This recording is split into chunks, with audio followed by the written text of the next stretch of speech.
Boye bola mon manaka mina tonga lelo émission mokoma lelo nazali ngai moko te nazali na pasteur Guili Bokwala qui je dis bonjour pasteur Guili et bon retour à Kinshasa pasteur Guili Bokwala. Bonjour tonton Maman Bilay, bonjour bonsoir na bande nyonso bazolanda biso de partout malgré moi ta salami mais oyo ndako donc na lo bana ndako ngana parmi bana liboso na ndako donc ba témoin bazali naza parmi mwana ya liboso na ndako yo donc atana kei na ko bosana te mieux vaut tard que jamais. Heureux anniversaire à mon père, papa Marcel Mbouika Bongo et à maman Brigitte. Heureux anniversaire. Plein succès à toi. Kola Saelo Bolamo et na Bossanité depuis New York, charmant Tonkole. Heureux anniversaire. Nzambe à Bomba, Nzambe à Sala. Oyemoko Salaki, Nazalaki Nakinite, Yashikito Mushashino, ya maman Sylvie, Yepe Motama Elamo, et Alaki le 5 août. Mon petit Fachi Béton depuis France, il y a papa Alain Bumba, na maman Sandra Zoka. Allez, heureux anniversaire à toi. Merci beaucoup, pasteur Guili Bokwala. Mbote Carla Boulini, na pesio mbote mon concert, dans ma concert plutôt, j'allais dire, ma concert. Mbote Mela yo Carla Boulini, Soukami depuis Miami, na pesio mbote, joyeux anniversaire na yo, et puis Christopher Mbosso Code un peu on n'a pas fêté l'anniversaire les vieux sages. Combien? 79 ans. Ah, en tout cas. Mais via Zali, on dit maté. On dit maté, 79 ans, donc fêté l'anniversaire. Vraiment, et les gars qui m'ont mingi, merci beaucoup. Pasteur Guili Bokwala, tout avant le sujet à peut-être un biso à bas tribalisme et mboka o tribalisme ko leka pa na ngaité. Ngai pa na tribalisme ko leka. Non seulement et pas na yote tonton Armand, tribalisme na Congo et ko leka te. Non seulement pas na yo na le bango pe na bandi directement émission na menace ya ko menacer ba faible d'esprit bato bazana ba argument solidité ce que bazolinga ba bomba ma derrière tribalisme ya ko sala politique pour na ko taquer ekolo ya batu non tonton Armand non donc soki aux journalistes dans ce pays na laki na este na yoki bino kuna INPC alobi que journaliste soit copé sa tendance politique ba retirer carte na ye. Mais il faut ce que Moussala wana écoute vraiment en vigueur puisque lelo il y a plus de journalistes et le bilan ya nanga docteur Maël Elema lelo comme naba militant ya parti mais dans la peau il y a journaliste a aussi la bêtise na Elemoko tant ba robenga ye akimimbangu la corporation. Voilà, donc non seulement na yo mais tribalisme na Congo Congo na biso tribalisme au lekate. Tribalisme au lekate. Donc na yeli muto yo nyonso na simananga pe na otanga bango na bakombo de mission na yo. Pasteur Guili Bokwala. Oui, tonton. Serrez vos ceintures, mesdames, messieurs, serrez vos ceintures, restez calmes et silencieux. Bon, on émission Goleka. Et nga e komelingai. Na opesa espace te mais komelingai. Et là, moi, je suis quelque part, maman, je suis ici. Ce que le gouvernement de la petite peuple, ça dit qu'il y a quelque chose qui se prépare dans la terre, pasteur Guili Bokwala. Tonton Armand, au moins, il y a des gens tant que ça, il y a des missions qui sont sur le plateau. Bato belé a joué au la politique pour la Lelo, Union sacrée, coalition, IDPS, SID. Mais ce qu'on bimi na li banda ya carré wana a habité. Yo lelo yamba mutu nyonso aprenga tuna bango. Génocide à Rwanda ibanda indeni na radio Milcoline. Tuna bango ba yume belé ba mambonga na oyebisa yote. Génocide à Rwanda le 6 avril 94. Et banda comment na makambo e bandi et lelo na oyebisa yo makolo nange nyatia wa euto nyata Rwanda lobby na Rwanda bana des tribus ya pamba des tribus mais voilà mais biso tozana 450 ce qui le moto et peli ce qui le moto et peli tokolanda kusonika ce qui le moto et peli tokolanda concert na yo Paulette Kimuntu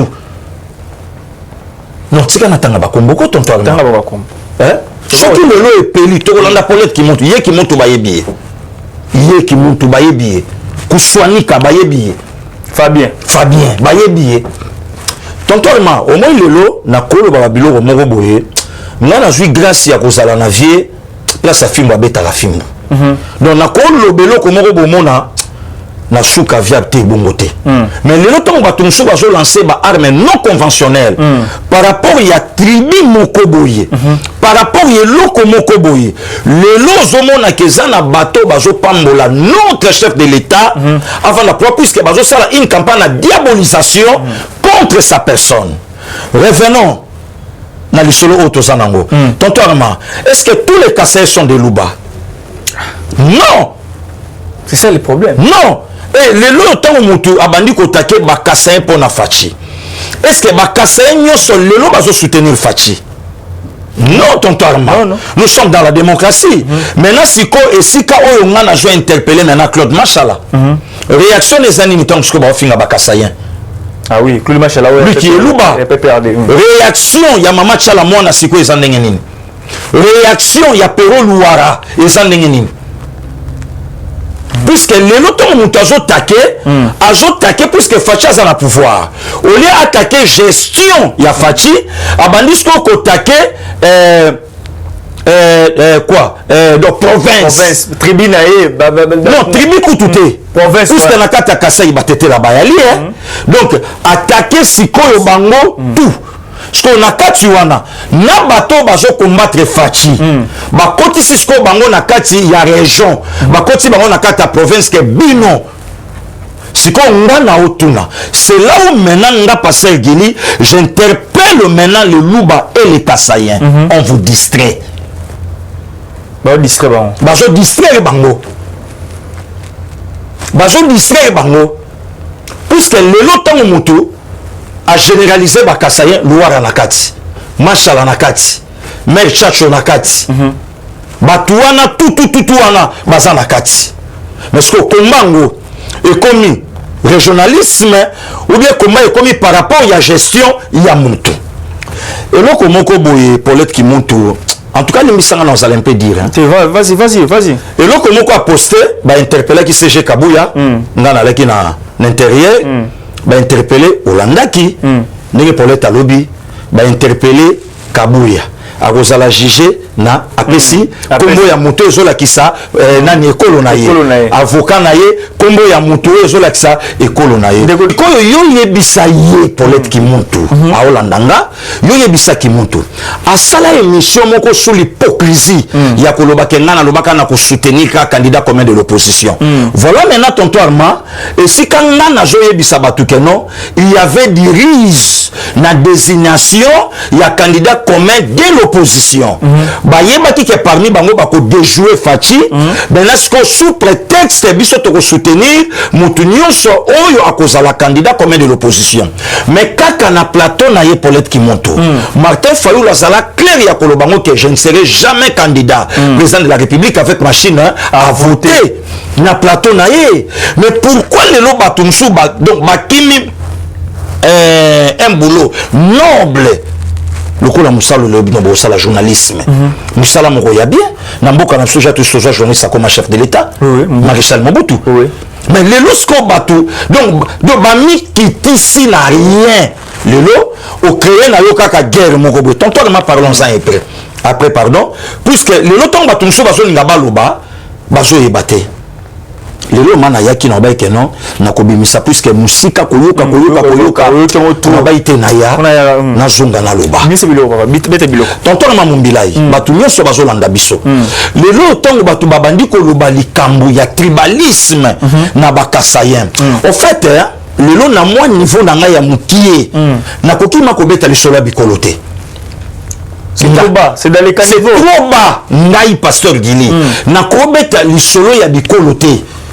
Moi je suis congolais, petoza ba congolais, donc na ko kitate na banda kolobake x y omoni kolo wana te. Donc yango moni donc moi ba réserve na ba propos mususu eza moi mingi. Tonton Mato vanda na katamboko yo. Ba sala campagne de diabolisation contre les chefs de l'état. Tout à fait. Bo voter était ba konyata biso lokola ba kayansa. Pose-toi la question. Banyataka bakayansa wapi po baya konyata biso ndenge banyataka bakayansa. Tonton Mato vanda na katamboko yo. Mwasi ya mokonzi ya mboka ya kala. Na esta zala clair rolo bango batu musu bo voter bango te bazwa mwasa ba musicien ba mususu bazana basi ya bapaya est-ce que biso toza mabe boy na boy olanda campagne wana et salama awa tonton Armand et aujourd'hui quand le plus petit commun multiple mathématiques 4e primaire PPCM le plus petit commun multiple na ye barate bato mususu parfois soki aza na mwa courte taille epesa ape bango mwa complexe. Nani wana je ne sais pas. Voilà. Éviter bato mususu. Donc moi taille epesaka bon ya lokola petit nanga Darlin te. Kusene ya talo. Donc ozomona ke bato mususu moi complexe ezosala bango au sauter okei kosimba ekolo oyo lobi ke osala politique na yo kuna. Etienne Tshisekedi ya Mulumba, il était de quelle tribu? Pour les loyaux obimisa ba propos ou les loyaux aux obimisa un certain Fabien Kouswanika. Tonton Armato vanda na tonton Armato vanda na Katamboko yo. Kulutu nanga de la patrie ya papa chéri motopamba na PCMbo te place azali. Ba beta concert na fiki na wa concert ekomati 13h. À l'époque ministre de l'intérieur toyebi kombo na ye toyebi na tribu na province na ye. Malgré le pas comme beta pe ba arme non conventionnelle contre Kanabango. Toyebi makambo oyo salamaka na fikini toyebi yango lacrymogène ebeta na podium anani tribalisme esalaka place nini tonton Alma si aujourd'hui lelo bato balingi ke non tomeka to expliquer makambo mosusu oyo lelo parfois ta mosusu petit monsieur lokola Fabien Kouswanika atindela nga mbwane ya mwasi na le moyibi na matete na yebite tour akobeta deuxième épisode nini tili a changer comme ça que tu vas commenter à chaque fois émission a commenter à bongo voilà donc na yebite sikoyo akobetelo nini puisque tout le fait le monsieur Sika le lot soit bato lokola ba Fabien Tanga oloba ba congolais ba olandanga lelo na basangwa Congo lelo ba koye bisabiso parti lokola palo apesa image à province ni lelo ba koye bisabiso palo azwaka primatique na primatique et colonie ne dominaka kuna lelo ba koye bisabiso papa kizenga tanga ngaki ACD kiti na atika ngo pa ya nani. Non, tonton Arma, puisque les noms parfois tant sous que nous battons sous baolinga, donc laissez-moi hypocrisie mon gobo basa te. Nana passé gili, nana de père et de mère. N'a quoi expliquer bato vérité si kali kambuisa. Le lot quand même pour baïbisa biso, balo banabiso quel est ce colo moko ezana palou et jo brûler le lot ko la passé gili mongo na idepes. Ah oui. Ouais, même mon vieux, Nani, Franck Kaoussou, Bikini, Pasteur Guilly, unique à son genre. Tu vas le banabiso, Bacholé. Indépendant Trésor Lumbo, Ataka Makasi, il est du Bandundu, il est à l'aise dans son parti. Naza tranquille, Naba Ninga, Naba président, Naba CG Kabouya, tout ça à l'aise, et puis Naza tranquille na Moussala Nanga. Ngayo na Auto Bimanake Est. Ministre Ameminga, maître Tony Mwaba, oh lelo a valorisé gratuité de l'enseignement. Il est du Kassai. Ameminga inde konaye congolais na compétence nanga lobi tokei to sano musala. Dis-moi un peu, lelo tribalisme oh lelo individu ya Kouswanika azolinga alakisango pa bato en guise de quoi? Et puis ce qui est encore bizarre, tonton Armand, le temps bato balingi bakotsa tribalisme na kata mboka na biso, bayeba ke oyo le kaka na Rwanda ekozala muke oyo ekoleka awa. To koka ko maîtriser ngote. Yango le lozomona na tamso ba conseil na ba journaliste mususu, nzamba pimela ibote parce que soka pesa ka iboto apesa ba grande sœur na Martin Kabea, londe na ibité parfois le tonga to banine. Bayana na Banadine Boboy. Attaque personnelle, non, pas d'attaque personnelle. Pas d'attaque personnelle. Puisque tant que tu as des armes non conventionnelles, na parti. Et ça va attaquer ni. Tant que tu as la personne de CG Kabouya. Et ça va attaquer ni. Le journaliste a perdre valeur. Il y a Moussala, journaliste qui donc à Koloba, quelques conseillers, il y a chef de l'État. Corrompre 75 000 $ na ba confession religieuse pour babimisa nani atangi na kombo ya organisme ya batu interpeller na Twitter dans la Sony tonton Armand journaliste investigation un travail noble oh le lobo sali nango ba 5 ans na ba université a relayer information mabe bon si quoi le loso ka relayer ki ya mabe akendaka prison pourquoi pour relayer pe ka mabe voilà.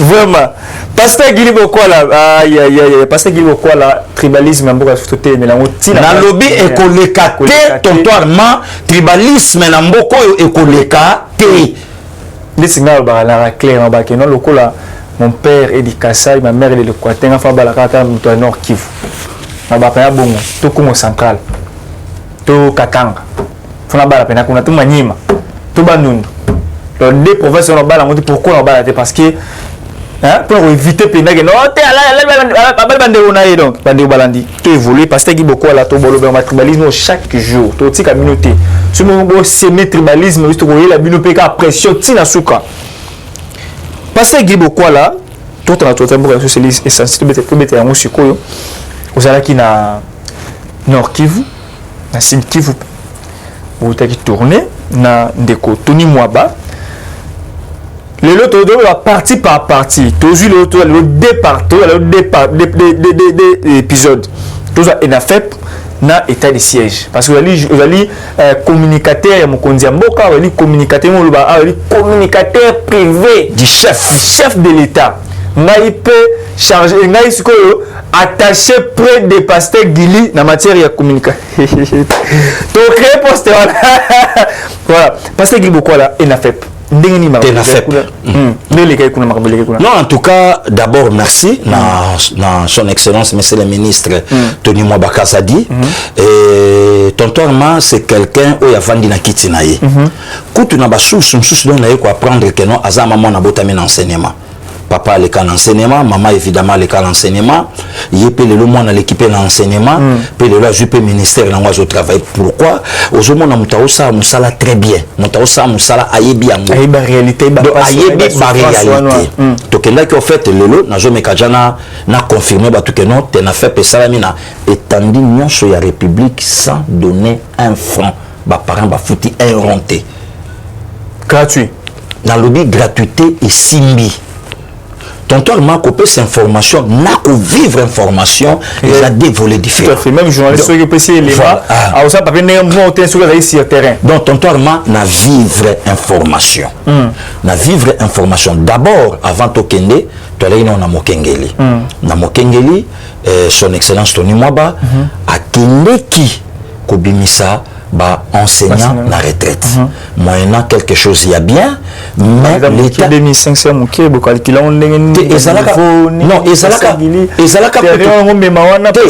tonton Armand ezalaka kotuté na lobi na yo to vivre ba enseignant papa Bumba Mukongo boyo moto no darla za pembeni to na ye enseignant molakisi maître ya nini école primaire abumba maboya zo ya boyi enseignant tout le monde n'a pas maman maîtresse madame basimbi eboy apesa ku na deuxième primaire mutu edo kato salanine.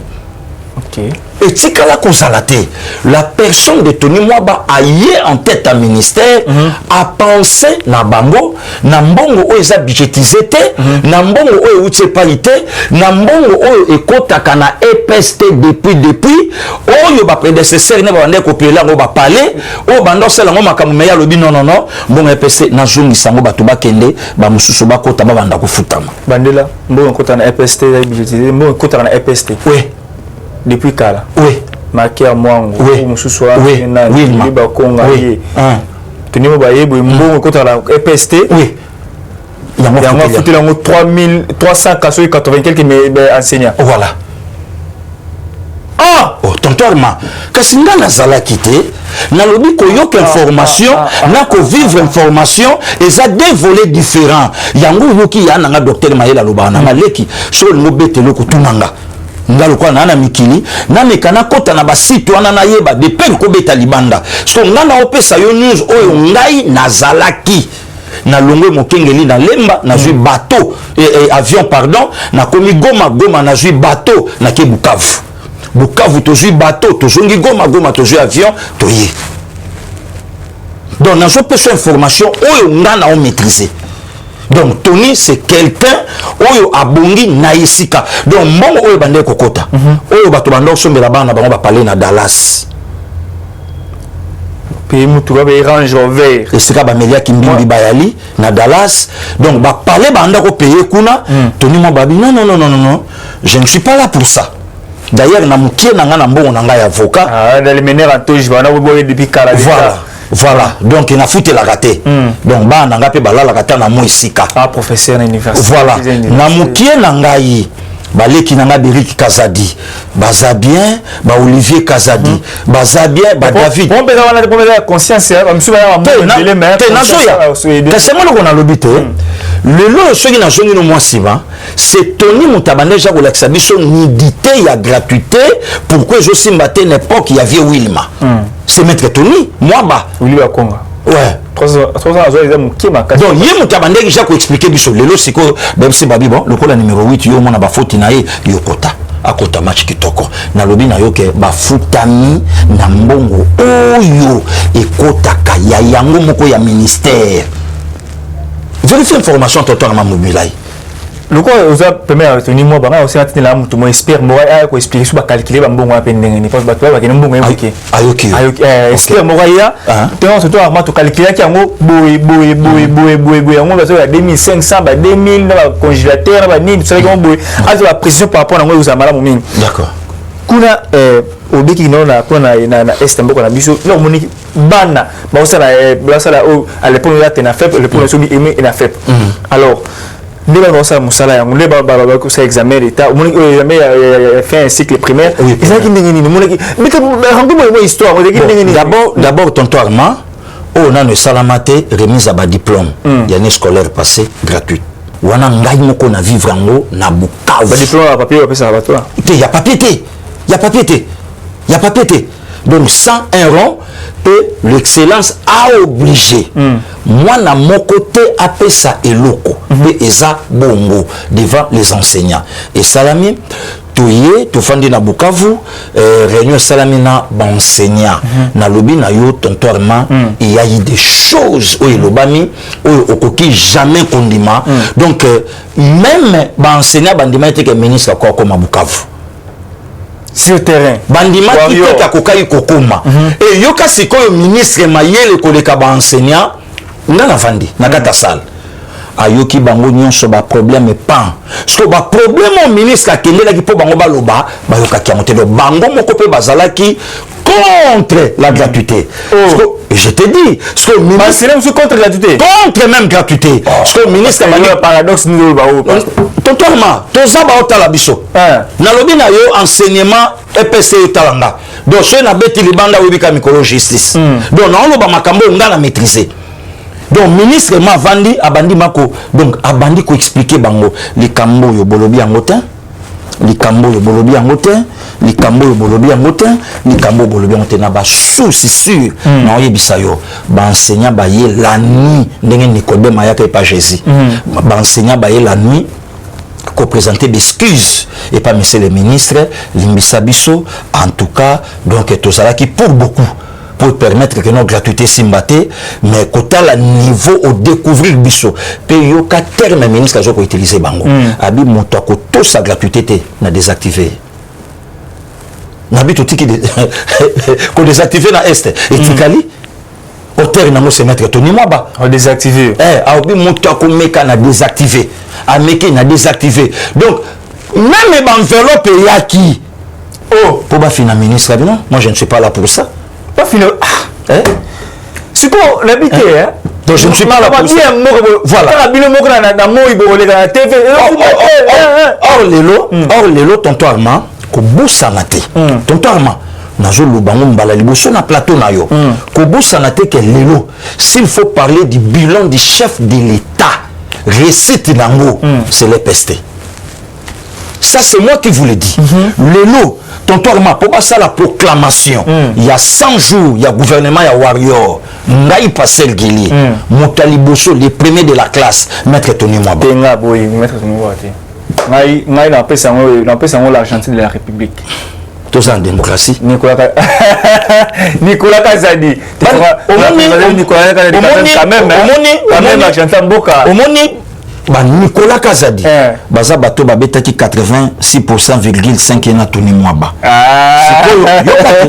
yoka siko basali nde nini batali sikoyo valeur ya eloko Nicolas Kotila rebelle na mboka oyo zokota en cascade siko Tony Mwaba muta faire asseoir ba paramètre na bango ekita bon on peut le prendre sous temps gratuité ba grève ici donc chaque fois du moment foot ba enseignant na lobi na yo ndenge to sabo tonton Armand na otambola Congo mobimba pona kende na vérifier gratuité. Ba enazo isayo. Ba to belé ba siaka makelela na yebisaka yo ayebi Goma te. Ayebi Bukavu te pa okoma te. Tonton Armand, na joué risque ya kozwa vedette 3h30 na lac, na fleuve te lac, na ministre na kati. 3h30 na lac. Goma Bukavu 3h30 na lac. Na bateau 6h. Biso n'avait 3h30 pour okende, okoma na Bukavu mabele poussière ya dégâts pour bossa musala. Tonton Armand to zongi Goma, tozo vanda na frontière ngana de comiteran, to longwe to koti tib kiseni, to beta mon état de siège. Merci beaucoup à nous après ma précision par rapport à Yango. Tout le monde le état de siège. On a passé beaucoup là au côté Tina Giseni. Dernier lieu que nous beaucoup na Goma, nous beaucoup qui na pour la nord qui vous passez parmi la province où un état de siège. Sur le plan sécurité d'abord, j'espère que vraiment temps moi ville, moi 3 heures de temps, 1 heure de temps à ville. Nous d'abord situation à ville. Tonton Armand et le quoi les bosso na sepeli. Ba maman ou le ba komo ngaba pesa biso ba conseil ke bazo sunga bana na pasi a interpeller première dame ba tonga ba biloka ba danger na ba Goma pona ba famille na bango na uti tonton Armand ba bete nga lisolota na omoni au palpé na voilà donc na palpé na moni ba bord ya danger na lobby yango couleur noir et blanc coin akanga on a ya famille mais na lobi kaka mais lelo bato wana siko bazolinga babanda kopesa biso ba conseil awa bato wana lelo bazolinga babanda kopesa première dame à rejoindre biso na ebite soka rejoindre ye na ba faire babanda oteka banzete Équateur na ebite soka rejoindre ye pour bateka maya Congo na ebite rejoindre ye pour na nini puisque musalo déjà première dame azo sala azo toucher mais tout ya bato pour na venir à Congo lobby voilà na vivre yango tonton Armand na komi. Je remercie le président de la République Félix Antoine Tshisekedi Tshilombo tango lobaka na biso tango yebisaka Paul Kagame ngana yo tokoleka. D'ailleurs, aux appelés les premiers présidents rwandais avant yo Bizimungu Aleka, avant yo Juvenal Aleka, avant Gaï Joseph Kabila Aleka, avant Gaï Maréchal Mobutu Aleka, mais la frontière na biso est censée etika la boiti mukile comme anasuka. Donc au lieu de kende na guerre, nous sommes appelés à cohabiter ensemble. Olandaka kulutu muzitu, alobaka na biso lobito kende to bundana Rwanda.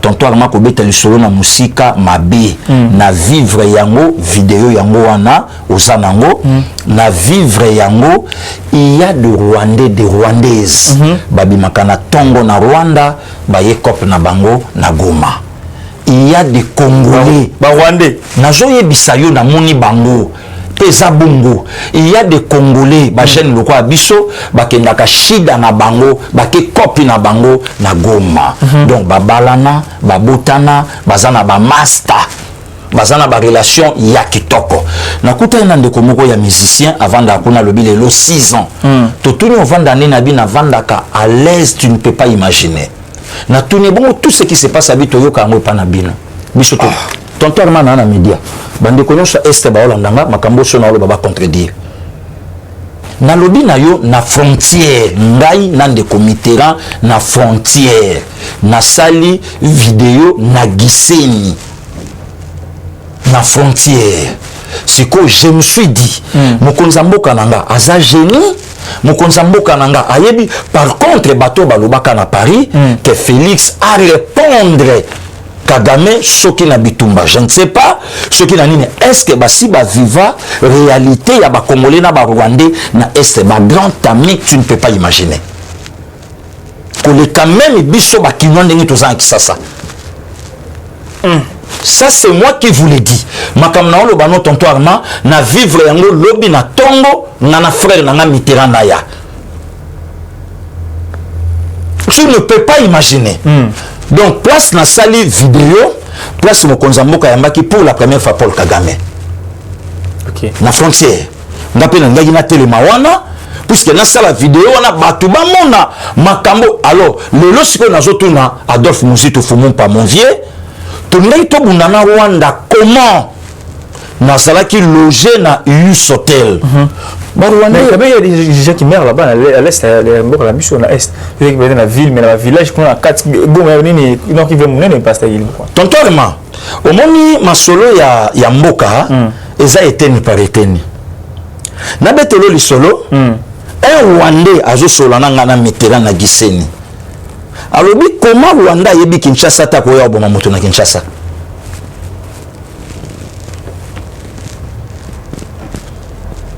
Rwandais ayebi kini te akoya boma moto na kini ndeni. Rwanda yebi bandundu te akoya na bandundu ko boma moto koma. Ça veut dire et le baquet depuis l'état de siège, on a vite compris qu'il y avait des Congolais bango bala qui en tête pour na ko boma bande ko na bango pour na mbongo. Pour preuve gouverneur Congolais na lobi pour preuve gouverneur à Nord Kivu. Tout ça l'émission angana yo to parla pour na ye. Assemblée provinciale. Ah merci beaucoup. En tout cas Gouvali Mbisanga. Oui. Tout ça l'émission angana yo. Est-ce que ça Rwandais? Ah Congolais. Ah Congolais. Tontorma, to uti Bukavu toye, to koti hôtel pour ba l'exception ba chambre. Rwanda pe mina yona na Rwandais na bango ba omela na bango ba oseka na bango. Hôtel pe kuna bango, hôtel pe kuna yona pe mina ye. Ba ko bima hôtel makolo ba koti ba leki barrière ba ki. Soli ba musika ba otika kar kuna ba jui kar ba na bango. Sans problème. Na pourquoi ba congolais bazouta copie na Giseni na Rwanda ba bimi ba ope ba le koto ba ki yoka expression balobi yoka expression balobi ba congolais ba na basi kitoko te non balobi ni balobi ba congolais ba lingaka basi na bango po ba kitoko mais ba rwandaise bazana mibali ya kitoko te lokwa ba rwandais yango ba lingaka ba congolais nazo ipsonala ikonati. Merci beaucoup passer. Quand on konzambo ka monaki yango, bato ba yebi politique te baké trop vite. Pour répondre bato musuku to balobi to chamir yo tunaye asa koma atale la modèle au chile la mir. Laki yango wana yo tuna moto alobaki asa koma tala tonto mana comme international hein. Joanga na ba négligence te moto nanga ye. Vraiment. Joanga na ba négligence te. Yo tuna asa koma bako chamili ndenge nini. Donc mokonzambo kalobi toza d'accord tozala bien na bango puisque eza pasi po tozala na bango mabe okoyeba te na nazanani. Tonto mana komi Bukavu bilongi otolobaka ba Rwandais na Bukavu ezebele mais bandeko na biso ba Congolais. Oui, ba morphologie o totalaka. Ah Rwandais na Bukavu yango na yango mais bandeko na biso ba Congolais yebisanga obomaye. Dis-moi un peu.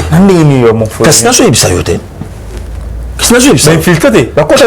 Même infiltré. Na lobi na yo, mokonzambo kamema ki vision ayebe ke ce to lobi to kende na ndenge ya bienté et aussi mbaté. Alors pour na gagner bataille yo, il faut to kende na négociation pour y permettre que tout ça va bien. Les restes ya babilo comme sur na fin fond na domaine militaire et zo kende kitoko. Parce que parce que ma mère but au lobby donc j'aime la question je suis pas là bon mais la quand on parenthèse je trouve mon chose parce que quoi là bonjour qui m'a qui n'a peut-être na mbongo foutre qui billet il y a ce genre de biso na goma tozozonga boy parce que beaucoup aller au moni baisse après billet les loyo montant ko connaît ko likolia ko mela chichamba Kasai aki alimbisa mai na Équateur na Mbandaka aki ko mekolia pomme de terre na nini na ngombe ya fresh terre monsi ya tolia ngwawa ya fresh na kanana Goma pe aki ko lia bitoto na nini na Congo central billet ekiti après ba jour belle négociation le billet ekiti parce que là sangonzo ki ngwa ko ndenge tonto ma d'abord plaisir na ngana beloko moko défaut pas mon konzamboka na ngai Félix Antoine Tshisekedi Tshilombo azonga asimate devant décision et c'est salam. Tout ça qui a la gratuité et aussi mbaté tout ça qui a saut des moutons. Il y a RTNC ngwane et sili avant na kende na leka kiwana. Et aussi la télé. Et ba tu es anacé ba câble courant RTNC. Na papa moko za na chaîne ya télévision za député. Ko se cassé capo kwa nyonso. Il fallait pas ça non sur état de lié au monde les lots de moto sili. Est-ce que papa na ko le encore na chaîne na ya télé aloba. Vision ya chef de l'état yango wana tango alobaki ke non je suis là pour le peuple et non pour un groupe ya bato moko boye ba s'enrichir na peuple à la pauvre coalition le katana je nanga kika ya Bill Karoubi oh non Sadek gangelier et lobi na yeboye et lobi na yeboye année prochaine président Sadek non t'es ton cas de matikela ngata est-ce que le victoire diplomatique ou le bato nyonso ba mona monene zokende et salama wapi banda Zaïre ti RD Congo mokonza mboka alobi likambo ya denrées alimentaires alobi likambo ya babesa ba prix ya bavion bato babandi koloba mais avant-hier biso na Goma tolandi mokonza mboka na ministre économie oya yebise ke eloko wana il faut et salama tonton Armand signature salami maintenant qui est le chef de l'état maintenant qui est le patin maintenant qui est le placebo maintenant qui est les marionnettes lelo nani aleki alobake yamuti lelo nani aleki ka alobake oyo boyete nani aleki personne donc c'est lui le président de la République akokumba Congo na vision oyo ya sama parce que beaucoup pendant ce temps baoteka basoso na makola soso 1000 francs baoteka makola soso soso ti le carton du dollar faut fait la bloquer la tisiko tonton Armand au moins lelo na mboka na biso bato belé bazolinga bamona du nouveau mais rien tovanda na yo confrère na journaliste Alexa Spaghetti baché en vrac 100 francs tunaye wapi tonton Armand tovandi na yo awa balakisi ba vandaliser église catholique to ya kokota ndana yo lokolo za parmi moko ba journaliste ya makasa mboka nanga église moko na Nigeria moko na France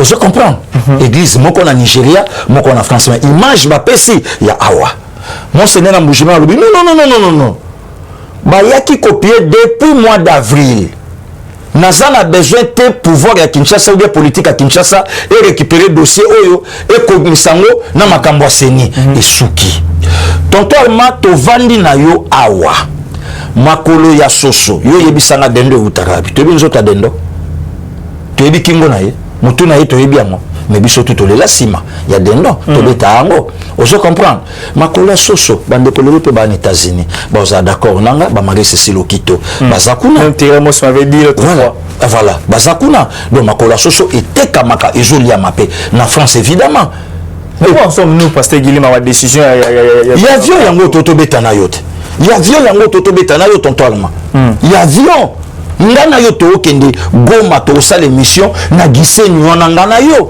tozo kende kalate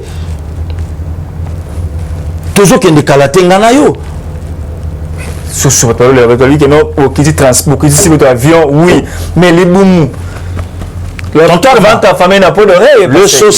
social et ça kayo ka koliate le social et ça bien-être même la gratuité ça fait partie à social et permettre le baboti bazala beaucoup plus à l'aise mon bot ça comment il a une affaire à 1000 et quelques dollars par an pour na bana 4 pour na bana 3 mais les ce place soane sili donc toujours tenir na moment au bachelaka fachi mitambo que eloko ya fongola ngote eloko ya kokosimba ngote eloko ya kosimba te les rien voilà pasteur Guili Bokola merci beaucoup pour la disponibilité. Et tout comme un sujet oyo. Honorable Denis Safou la pêche mbote si ko joami na minute oyo.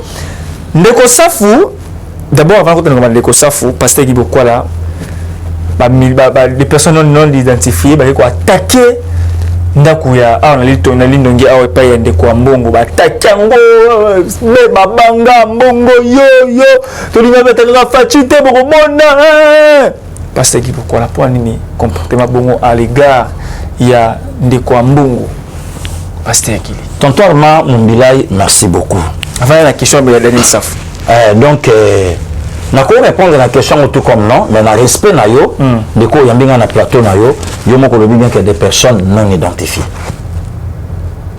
oyebi campagne moko diabolisation bando sama depuis longtemps obenga na tongo pasteur Guili na komi o batumbi église à Makala o se rappelle moto abe azui téléphone abe au solana journaliste moko moi c'est lobby des personnes non identifiées ba combattre des personnes à l'époque il y avait rien baké tumbango pour un problème nini et banate si les lots enquête sans suite tonton Armand to vandu non na Kasai monseigneur Kassi Masali réplique à lobby non cardinal ça mêlait beaucoup plus une église qu'une politique. Ici, il n'y a rien. Tu es bien le côté.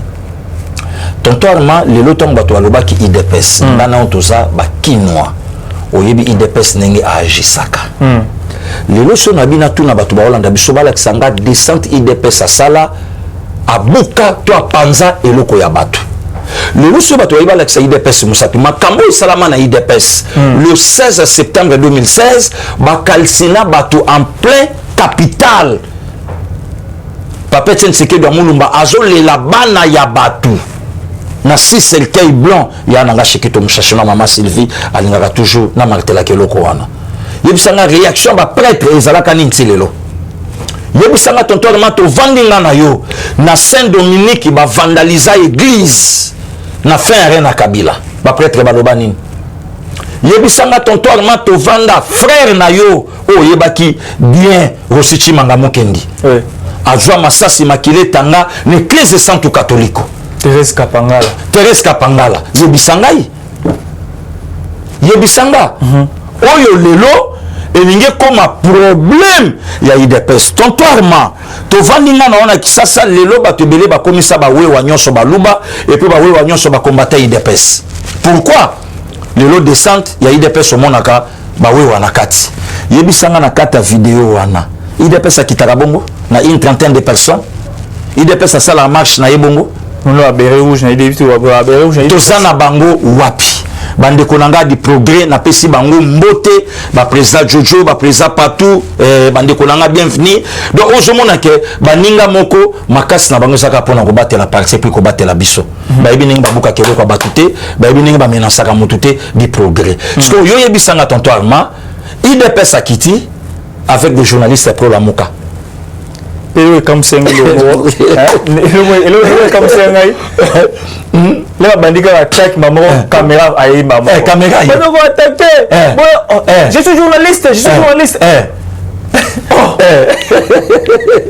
les personnes non identifiées on va filmer bango voilà pourquoi ngai yana docteur Maïla gangelinga banda go mabigili zonga Gabi vite aux zonga problème nini alobi yebisa aner yebisa l'état congolaise ba image ezali balande la batuana tout bakanga bango et kobo sana pété bazwa na image ya moto ya lamuka a indexé tribu moko ya mboka nanga basamba comme ça toyeba garçon alobi ke noto bobima bozala matete la bungu na makala bozo machete au kata baluba voilà c'est fort mais kasi mot d'ordre de komoka za na prison nani mot d'ordre de komoka na prison c'est la mot d'ordre tesika bozali yango tonton Armand lelo yo lingolo bana batu ndenge ba Hollande biso balo ba kayide pesa kiti mais la personne qui a menacé les prêtres Martin Fayulu vidéo ezali na Christian Lusakweno alobi au cas où bakosala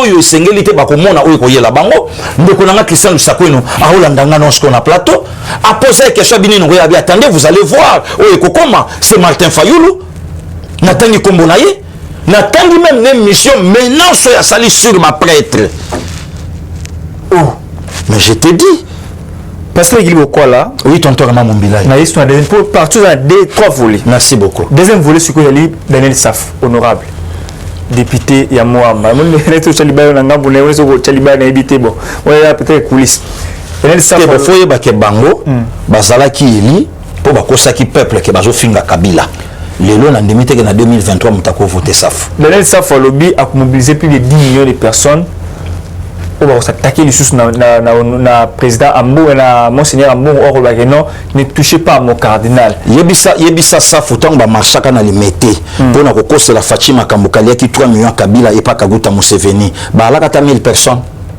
ozalaka ozana ba image na limité bazaka ta 1000 personnes yotu na safu baluka ba sensibiliser plus de 62% bato ba vota Fayulu ba sensibiliser bango wapi yotu na safu danga na yebisa ba député mususu tango zo mela matiti folongola ka bambuma matiti ozo mona tango ozo mela matiti folongola ka bambuma lelo eza soni na mboka na biso yoka langage tonton Armand moto ko mélanger cardinal na biso yoka langage vidéo ezali ne touchez pas à mon cardinal parce que il y a koseli bato makambo to Safu n'est pas catholique ah Kimbangi c'est Safu n'est pas catholique Tontoirement, tikilanga temps. Vas-y. Tikilanga temps, tontoirement Mumbilai. Vas-y, papa. Safu n'est pas catholique. Mais yoka Safu. Moto ya ko touché cardinal Nabiso.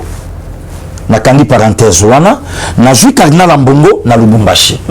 Ba propos à utiliser pour na likambuya nationalité.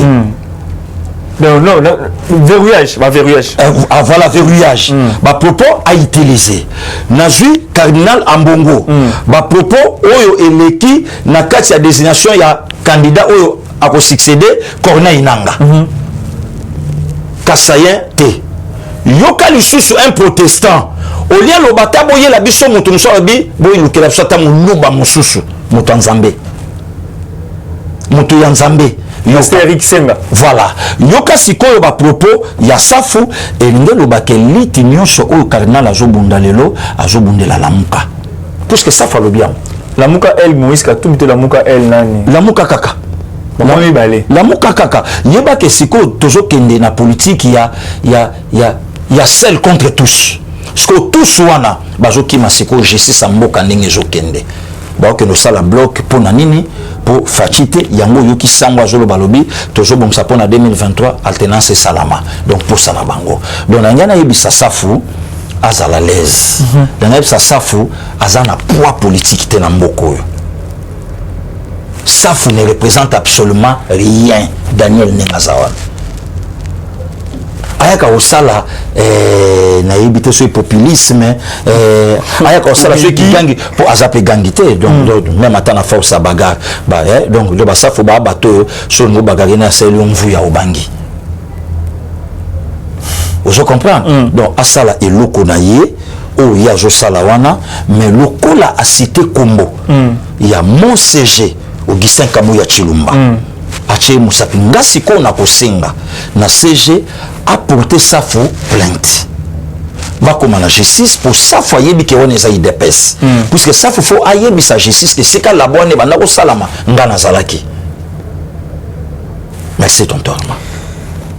Troisième partie Ambongo dimanche passé oyo monseigneur Ambongo a signé bandimia catholique basambela pona kosenga bolimbisi balimbisa ba batakaki ne ndandaku balimbisa bango pe balimbisi bango. Problème est c'est un homme de Dieu.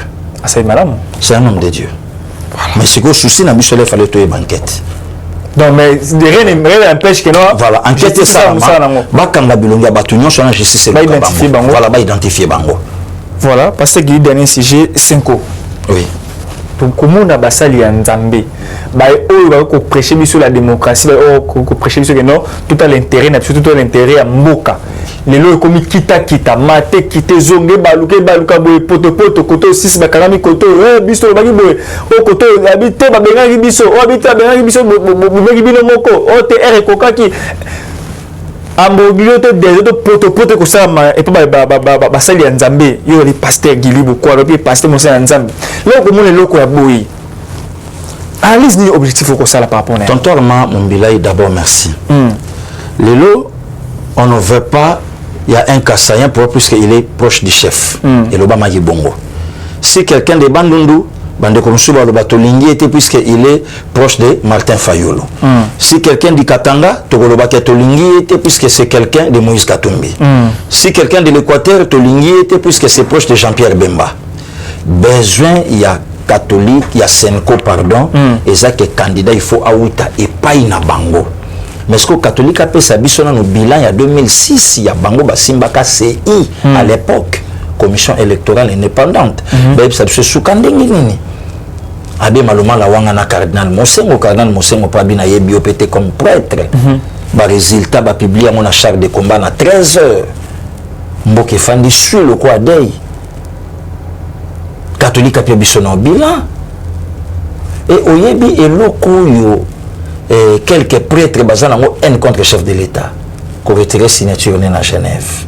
Lelo yango ko meli bango. Pas si ça la bango lelo. Donc ngakutu lelo na commencé même na mokonza mboka ba récupérer makambo yango ezonga na ministère de l'Intérieur puisque on croyait que na basali nzambe to kokay ko moins sérieux mais yoka ndeko nanga sango Israël Mutombo ayambi porte-parole ya Kotoyo yoka nenga popoli ya mbongo soni na shole yoka soni tanenga oloba mutanzambe yebisanga eloko ni lobi boninga bopesa biso comme conseil pour na mboka oyo yebisanga tonto Arma mutanzambe loba tayo moko mais l'équipe de top combat au Bakeno a joué parce que menace il y a même un candidat où il a proposé Mbongo et puis ba confession que Jésus sous pour qu'il va voter te chola au tika ba vérité te c'est le lot tout na bango ba pesa biso kombo o papa tina tika ya nani ya premier ministre et le matin Ambongo Loba, c'est Martin Faoulou qui avait remporté les élections, demandé à Chole, tout à Chole, aucune réponse. Non, moi j'avais que une affaire à 40%, et puis à 40% là c'était Fatih qui chapeautait. Tu as la vérité, papa, Nazo Loba Nayo que c'est comme si on dirait les cambas gratuité au chef de l'État. Les cambas gratuité au le tenu moi va vendre on dirait ba guerre musupé na basango ya ngona pona bekol. Biftek na ba ngona biftek ba botoli. Nayoki kutoli solo mon bontontoirement. Il semblerait que sango moka zwaka $5 abanda ikoza $5 na moto abana chiki $5 de nayoki totengi tayoki te de nayoki $5 sikotango loko ani zolo mamba colère to yango na de nayoki na yibite so ezabongo na supposé kaka Pasteur Gribo quoi là tokomi presque na suka pasteur mo bébé ba ko suspendre ba Zaïba pasteur Cosma azaki adjoint ya ndeko nani Ngalasi asala plan na mo na côté botanique voilà azaki président SSM au ya conservation nature et autres a détourné mbongo longoli pasteur lisusu azamoto état de droit yango yamoni batu pasteur veut détourner yamoni batu terre batu yamoni batu belé bakolinga état de droit te batu belé bakolinga état de droit te batu belé bakolinga ngote de makambo fachi aye nango bakongolé belé toye barango te et yesiko po elamusa so bakangi justice est libre où est le problème justice est libre de l'autre les passe à pasteur kazaka moto et ça bien. Pasteur Gibo, merci beaucoup pour la disponibilité. Merci beaucoup. Rendez-vous le toit lundi, tu vas déjà semaine là mon éviter mercredi, jeudi et mercredi, vendredi, déjà été sur rendez-vous pour aller sur Mikodi Arma, puis ça sur rendez-vous. T'es tonton Arma Nazali. En tout cas le biso qui damage Zabengangai. D'accord. Merci beaucoup de balandi. Vous avez bien on a biso na Amérique no pasteur Gibo quoi na yé te décortiquer actualité politique en Boga na biso te décortiquer et c'était à Otigoma avec na Bukavu to moko alors bete bon moi poussière na ni na Bukavu to remettre les soins belé donc mademoiselle belé merci beaucoup na équipe technique vous avez qui na la caméra merci beaucoup na bino to mo na mikolo mazali koya soki yesu nanu a zongité bye. Eshima, votre magazine qui bat au rythme de l'actualité. Retrouvez la nouvelle édition. Exclusivité, Barnabé Mwakadi, les recordmen des chiffres. Jamais la forte mobilisation des recettes et les performances de la Direction générale des impôts n'ont défrayé la chronique comme c'est le cas maintenant. Des exploits jamais réalisés sont atteints depuis la nomination du nouveau directeur général Barnabé Mwakadi Mwamba. Classé meilleur élève par l'inspection générale des finances en mobilisant 1100 milliards de francs congolais pour le mois d'avril, le directeur général Barnabé Mwakadi a sorti les grands jeux en mettant en pratique ses 27 ans de carrière au sein de la DGI. Il connaît les secrets des chiffres. En un an, plusieurs avancées sont réalisées. La traçabilité de recettes grâce à la numérisation et la digitalisation de la procédure des déclarations et paiements d'impôts, l'amélioration, les renforcements de capacités humaines et institutionnelles, la lutte contre la fraude fiscale. Le directeur général de la DGI, Barnabé Mwakadi Mwamba, veut répondre au mieux à la vision du chef de l'État Félix Tshisekedi grâce à une gestion orthodoxe. Focus, José Mpanda, blanc comme neige. Interpellé par l'Assemblée nationale, le ministre de la Recherche scientifique et innovation technologique a réussi à démontrer le réel problème de l'observatoire volcanique de Goma, mais également la nécessité pour l'exécutif et l'autorité budgétaire d'accorder à la recherche scientifique la place qu'elle mérite sur le plan budgétaire. Parité de Joseph Kasavubu à Félix Tshisekedi, les premières dames et les rôles prépondérants.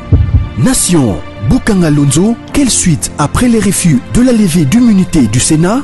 Enquête, l'Office congolais des contrôles se perd dans sa mission. Et Chima revient sur l'histoire des leaders africains assassinés, les forces et faiblesses de la RDC dans ses relations internationales. Culture, rituels et coutumes des Bashi. Retrouvez l'intégralité du magazine Eshima dans les kiosques. Eshima Magazine, un nouveau standard d'information.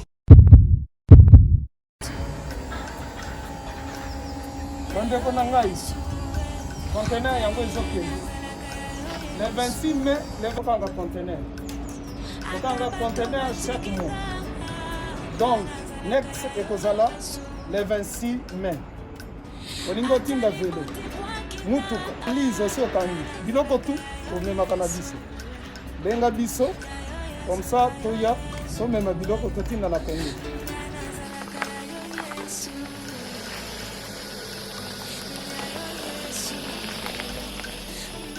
Bandeko kari yango oyo touti kozongo ezokende Kinshasa. Ozana mutuka pesa biso ezoke. Merci. Le 26 mai, mosusu ekwende. Ya 2021 otozana ngo. Donc tosala ka chaque mois. Oza besoin na carton benga biso. Biso munene yango. Moyenne yango oyo. Bon moyenne. Yango oyo. Na carton na biso ya muke. Nous avons 3 dimensions. Onyo solingo tinda benga biso tozozwa ba vélo, tozozwa ba valise, mituka tozozwa. Donc eloko tout tozomema na Kinshasa. Merci beaucoup. Mutuka, vélo, salon, biloko ndako, biloko tout tozomema. Donc vous hésitez que bobenga biso tozala na pona